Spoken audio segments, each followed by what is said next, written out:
It's Darrell Owens, Legacy Maker Sports Network, and you're watching Gold Standard Wrestling. Let's go.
Sorry. Hopefully you guys can hear me. I think my mic was still on mute. I'm sorry about that. But again, what I was saying was shout out to Drew Willingham in our sports podcast. The show is great. D Willie in the evening. Check out everything we have going on the Legacy Maker Sports Network, and I have going on at Rob Johnson Media. Again, the Legacy Maker Sports Network and Rob Johnson Media present to you uh, Gold Standard Wrestling. So tonight again, we have Javon Evans. This is going back to NXT on Tuesday. Javon Evans won the 25-man Battle Royal, which a lot of people thought that it would be kind of a toss-up. They thought somebody else was going to win. They thought somebody from from TNA was going to come in, win the thing. Um, you had Joe Hendry who came into the fold. That was a big thing for the WWE to bring him in. But Javon Evans wins the 25-man Battle Royal to win the championship.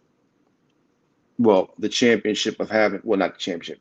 He earned the right to face um, Trick Williams at Heatwave. So let's go to the next match here. We had Roxanne Perez and Lola Vice versus the Metaphor versus JC Jane and Maxine Nix. In this match, let's see who got that. Perez and Vice defeated Lash Legend and Jackson, as well as JC Jane and Jasmine Nix. Going on to the next match, the NXT Women's North American Championship between Kalani Jordan and Meechin. Of course, Meechin loses the match because Meechin never wins a damn match. Jordan continues to hold on to the NXT Championship. So Jordan defeats Meechin by pinfall to retain the NXT Women's Championship. Obafemi and Wesley agreed to a North American Championship match. To me, I think this match is going to be so good. Omafemi is so good, but here in this situation, Wesley has to take the title. Um, I think it's about time for Omafemi to go to the main roster. That's my opinion. I think that he's ready for the main roster if they use him correctly. So in this situation, you put the title back on Wesley, the title he pretty much never lost. And from there, what you do is you have Wesley have a decent run with the title, and you put Omafemi on the main roster going to SummerSlam. Maybe some type of surprise run in, maybe some type of surprise whatever you want to do. But I think one of the dream matches would definitely be a Omafemi against a Gunter. Definitely. I mean, that's a match I think everybody like to see. Two hard hitting big dudes. They're serious about their craft. A match we would definitely love to see in the future. Um, let's see here. Next, we had Fallon Henry versus Carly Bright versus Kendall Gray. And in this match, the result was Henley coming out with the pinfall. Let's see here. We had the OC versus Chase. Um, we had OC versus the Chase. I believe the OC won this match. Yep, the Chase actually defeated the OC, which I wasn't a big fan of. You know, the OC has some momentum, especially with AJ Styles and everything like that. But it's a good win for the Chase, especially as they continue to build momentum and become a better tag team. You had Ethan Page versus Javon Evans. This was a really good match. You had um, Trick Williams out there to watch the match. You end up having Page defeat Javon Evans. Um, but hey, you gotta figure that Ethan Page and Trick Williams are gonna get together very soon. So let's go to WWE SmackDown, as this was the show of shows. It was in Chicago. One thing about it, folks, about Chicago is this. Chicago is one of the hotter crowds that you will ever see. Stone Cold Steve Austin, I believe, is quoted as saying that he loves Chicago. He loves the crowd.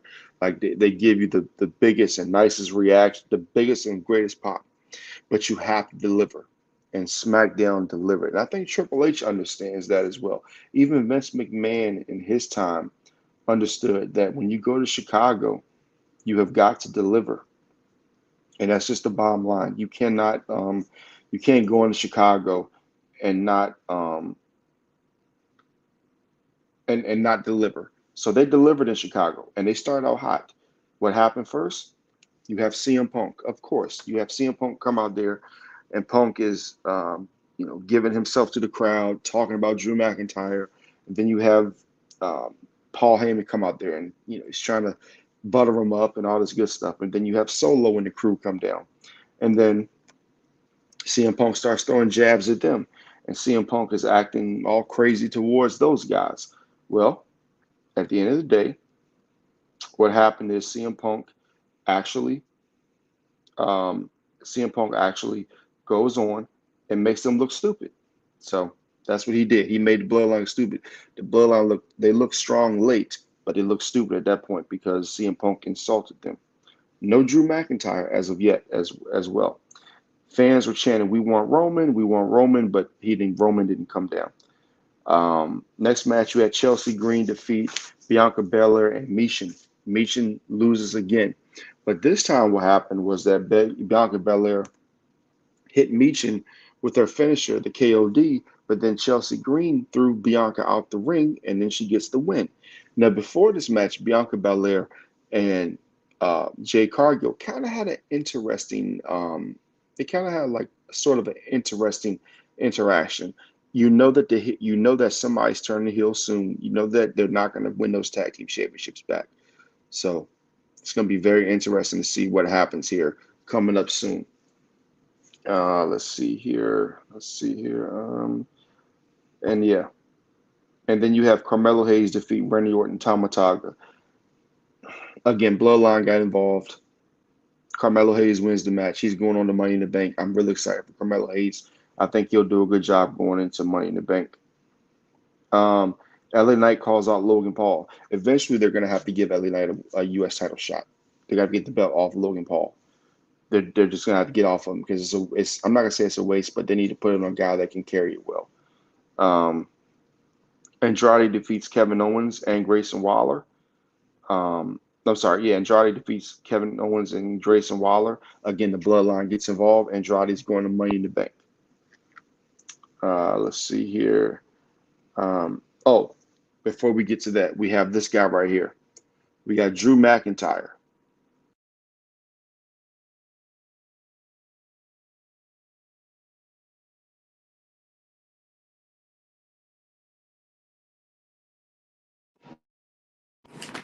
Sorry about that, folks. I had to turn that Bluetooth off, man. That Bluetooth was getting on my nerves. I could barely. When you're on a show by yourself, you're on a show by yourself. Um, that Bluetooth was kind of getting in my ear, so I had to take the headphones off because it was kind of making me talk a little bit lower than I wanted to. But Drew McIntyre attacks CM Punk. He beats him down. We see CM Punk with the blood coming from his head. We see him. He's all disoriented. He doesn't know what's going on. He's just screwed up completely. He takes him to the ring, drops him down, and people are like, "Oh, we thought he quit. We thought he quit." Well, he didn't quit. What he did was he came and he destroyed you. He destroyed CM Punk. So that's how that happened. Um, we had also the match between. Let me make sure that I have everything covered for you guys here. Yeah. So those are the matches. Then you had a situation where you had Cody Rhodes against Solo Sikoa, and the match started about 11:47, 11:48. And you know when a match starts that late, that it's going to have issues. You know that there's going to probably be a run-in, etc. And that's what ended up happening. There was a run-in between Randy Orton, Kevin Owens, the Bloodline, etc. Well, Kevin Owens and Randy Orton had Solo Sikoa in the in the um, in the ropes in the corner right beside the steps closest to the entrance. Solo Sikoa is begging. He's like, "Hey, don't give me mercy, give me mercy." He's like, "Give me mercy, give me mercy." He puts his head down. He puts his head down. Then he raises it up real scary like this and does this. He gives like a crazy smile. And at that point, we knew something crazy. We knew something weird. We knew something game changing was about to happen. And ladies and gentlemen, not only did something crazy happen, not only did something game changing happen, this happened. Jacob Fatu happened. That's right. The guy who is more dangerous than Umaga and Yokozuna put together. The guy who is more athletic than Umaga, more athletic than a Yokozuna, who brings so much to the table. This guy literally took out Kevin Owens and Randy Orton. You have to ask yourself, what impact is Jacob Fatu going to have on the WWE? Because what he did in one night, the Bloodline had not been able to accomplish since Roman Reigns left. This is a huge signing for WWE. This is like I said before, a complete game changer for the World Wrestling Entertainment. What Triple H, Paul Levesque was able to do in getting him in, and not only getting him in, but making him look so strong, and doing it strategically in Chicago, where the people knew just who the hell Jacob Fatu was. You couldn't just have him at just some random place and just debuted him. No, the way they brought him in and made him look strong, the way that he completely destroyed Cody Rhodes after Cody Rhodes got a little bit of momentum. It's going to be interesting what we see here in the next few months. It's going to be very interesting what we see, ladies and gentlemen, because it, we're looking at a dominant figure. We're looking at a dude. I've said this, that is as dominant and can be as bad as Roman Reigns, and that's without a doubt in my mind. And I'm a huge Roman Reigns fan, but Jacob Fatu is the truth. So let's go to Monday Night Raw. On Monday Night Raw tonight, there was no Pat McAfee, even though it was in Indianapolis. I guess Uncle Howdy was coming after him. Whatever. So we start out the show tonight. Let me see. Let's make sure we're getting everything covered here that needs to be covered. Okay. Drew McIntyre opens the show up. First, you have Miz on commentary with Michael Cole. Drew McIntyre comes out. He starts talking mess about CM Punk. He starts talking about everything else. So Drew McIntyre stole Drew McIntyre stole a bracelet that belonged to CM Punk that I believe had his wife and his dog on it. So we already know how this is going to play out, right? Drew McIntyre said he's going to Money in the Bank. CM Punk's going to cost him at Money in the Bank. And we already know how it's probably going to happen. Drew McIntyre is going to be on top of the ladder, which means a babyface is more likely going to win the Money in the Bank if you pay attention. And who would be the most likely person that would piss Drew McIntyre off the most if they cost him the Money in the Bank. Let's just say that they cost him money, that CM Punk cost him Money in the Bank, and Jey Uso wins Money in the Bank. That would send Drew McIntyre to a whole nother level of crazy, a whole sadistic level of crazy. And you got to think that Triple H, Paul Levesque, Triple H, and WWE Creative is planning that right now. Because Jey Uso winning that Battle Royal, winning Money in the Bank, and then what? Cashing in what after SummerSlam, when Gunther, in my opinion, becomes champion. That would be the smartest thing. But yeah, that would piss Drew McIntyre off the most. So, and then the dog's name is Larry, and the crowd started chanting Larry. That was a little bit funny as well. Okay, that was a good segment. Then we had Ludwig Kaiser against Braun Breaker. It ended in a no contest. Pretty decent match. Again, Braun Breaker confronted Adam Pearce, demanded that the steps he stops people from interfering in his business. Sami Zayn came out, answered Braun's challenge by saying anytime, any place, Braun Breaker selected Money in the Bank. So Braun Breaker is going to face Sami Zayn at Money in the Bank for the Intercontinental Heavyweight Championship. Breaker's going to win that championship. But see, one thing I'm disappointed in WWE in is this point right here, right? I wanted Braun Breaker against Gunther but again, I get it. It's business. You got to make sure that you do it the right way. So I also can understand why they didn't have Gunther against a Braun Breaker. You save that for later. You save that for like maybe a World Heavyweight title match, maybe Intercontinental title versus the world title. You don't do it this quickly. So as much as I was disappointed by it, I get it. It's business. It makes sense. You had Lara Valkyria defeat Kairi Sane and Shayna Baszler. You know, this Valkyria young lady is a really good wrestler. She is very mature when it comes to her wrestling technique. I like the way she handles herself in the ring. I like everything that she does in that wrestling ring. She's beyond her years. She is perfect on the main roster. The way they've used her has been absolutely perfect. The way that she took that bump against Nia Jax was absolutely perfect. So for her going to Money in the Bank, you have to make her the prohibitive favorite. However, there are going to be some other players in the game as well that are going to make sense. And we'll see that play out on SmackDown when they have their triple threat for the Money in the Bank this Friday. Liv Morgan calls out Dominic Mysterio. In that situation, I believe you had something where Rey Mysterio came down and defended Zelina Vega, who also came out. Zelina Vega, I feel like it's been well overdue for a championship. It would be, I think it would be so cool. I think it would be kind of cool to have Rhea Ripley. I don't know what Rhea Ripley's condition is right now. I don't know what she's going through. I haven't really read the dirt sheets on that. I've just respected the fact that she's out. It would be cool if she came back and cost Liv Morgan next week. I don't think that's happening. It would be cool for Zelina Vega to win. But there's a deeper, more sinister thing going on right now. There's some cynicism going on right now when it comes to this entire situation. And we'll get into that a little later. But Liv Morgan, when she came out to a Daddy's Girl t-shirt in honor of Daddy Dominic Mysterio. Wow.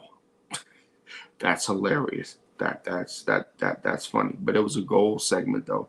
Chad Gable defeats Braun Strowman and Bronson Reed to get the Money in the Bank. Now, the thing is, folks, is that Chad Gable just died last week, right? He just died last week, but he said that he was lucky to, basically, he life flashed before his eyes. He was lucky to be alive and blah, blah, blah. The Judgment Day attacked Braun Strowman in the match, which led to Chad Gable hitting the moonsault and defeating Bronson Reed. Bronson Reed can't catch a break, can he, folks? Every time you look at Bronson Reed, he's getting beat or he's getting close. Bronson Reed is a good athlete, man. Bronson Reed is one of those guys I believe that could go to an AEW. And I'm not saying that Bronson Reed is done in WWE, but you look at Braun Strowman, I think that his career has been revived. This rivalry with the Judgment Day has been absolutely great so far. But Bronson Reed, I think, is the type of guy that can go to AEW, maybe win, the what do you call it, the TBS championship, maybe win a world title, because I think that he's that good. And that tsunami finisher he has, I absolutely love the tsunami finish. It is unique. It's cool because of his size and the way that it's an actual tsunami. Because when he jumps off the ring, he dives on you. You feel like you're going to just completely. It feels like a tsunami. That's what it feels like. So it's a great move. It's a great move that he has, and I commend WWE. But man, you got to start using Bronson Reed a lot better. Not every, this is the most talent I've seen since the Attitude Era. But everybody can't win. I get it. But I think Bronson Reed could go to another promotion and definitely get a lot better than what he's getting. But hopefully here soon he'll start to get a little more pub and start to get more wins, because wins are still important in professional wrestling. Nikki Cross and the Wyatt Six return. The Wyatt Six arrive and they bring a package to the ring and they give it to Michael Cole. Michael Cole answered the chance of open it, and he addressed Pat McAfee. And it was actually a VHS tape. Think about that, folks. A VHS tape, not a DVD, not some thumb drive or whatever. It was a VHS. That was a throwback for real. That was definitely a throwback. So backstage, Chad Gable admitted he was wrong and that his life flashed before his eyes after the Y6 attack. He then apologized to Alpha Academy and said family sticks together. Otis said they were done and fans chanted Gable. Gable then had a moment with the Creed brothers. Now, I'll tell you this right now. Chad Gable with the Creed brothers is gold. No pun intended to my show, Gold Standard Wrestling. But Chad Gable with the Creed brothers, I think that could be a really interesting stable. I think they should try to get that thing going. I really like that. Like, no offense to Otis, no offense to Tozawa and the rest of the crew, but Chad Gable with the Creed brothers, that could be gold, man. I think that could be one of the better. And plus, Chad Gable knows how to talk. I think if he gets with them, you could definitely see a situation where Chad Gable is a wrestler manager, right? So think about this. Chad Gable is their manager and he wrestles. Eventually, he wins the Intercontinental Heavyweight Championship. It's still going to be a while now because Braun Breaker's got the title, etc. But you could see the Creed brothers going after like a Judgment Day or R-Truth. I can't give you results. They could go after the Judgment Day or an R-Truth and Miz and win those championships. You'll have to see later when I talk about that who won the championship tonight, or if they retained or if they lost the belts. But I think the Creed brothers are a very talented bunch, man, and I think that they just need that spark. And I think Chad Gable can give them that spark as a wrestler / manager, because he can talk for them all day long. They got the power, they got the physiques, they got everything you need. So, my opinion, if you are WWE, you put the Creed brothers and Chad Gable together. You had the Unholy Union defeat Caden Carter and Katana Chance. Guys, I'm going to tell you this. Katana Chance and Caden Carter are the truth. They are a good tag team. They need longer sustained runs with those tag team championships. I am such a huge fan of Katana Chance and Caden Carter. I think they have the look. I think they have the ability to get things done in the ring.